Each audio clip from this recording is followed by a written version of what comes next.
क्या? माँ लगातार बोलती रहीं। जो चाचा जान बचाकर भाग गए। माँ रोज मुझे जड़ी बूटियों की दवा पिलाती थीं। जिनसेंग, अकोनाइट और न जाने क्या क्या। दिन रात मेरे आसपास मुगवर्त, मगवोट भी जलाती रहती थीं। और अजीब बात यह थी, इससे मैं सच में थोड़ा शांत हो जाता था। महामारी के 7वें दिन हमारा गांव कई मील तक इकलौती जगह बची थी जहां अभी भी इंसान जिंदा थे। लेकिन माँ पर कोई असर नहीं पड़ा।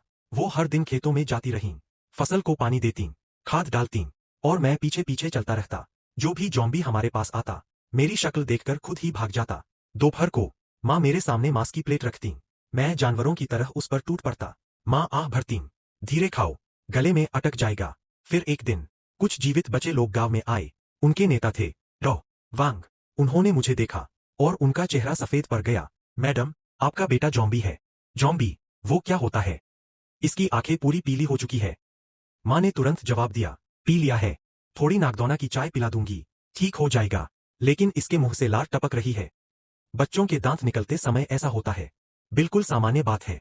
डॉ वांग हार मानने वाले नहीं थे। उन्होंने मुझे बांधने की कोशिश की, लेकिन मेरी माँ ने फावड़ा उठा लिया और उनकी तरफ दौड़ पड़ी।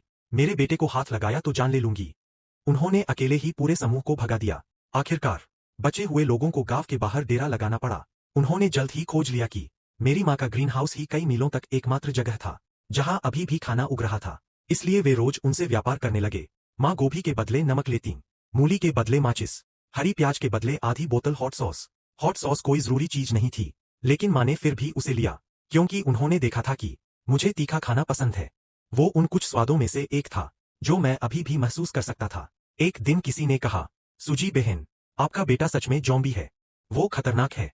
माँ ने मेरी तरफ अदरक की टॉफी बढ़ाई और नाराज होकर बोली, बकवास मत करो। कौन सा जॉम्बी?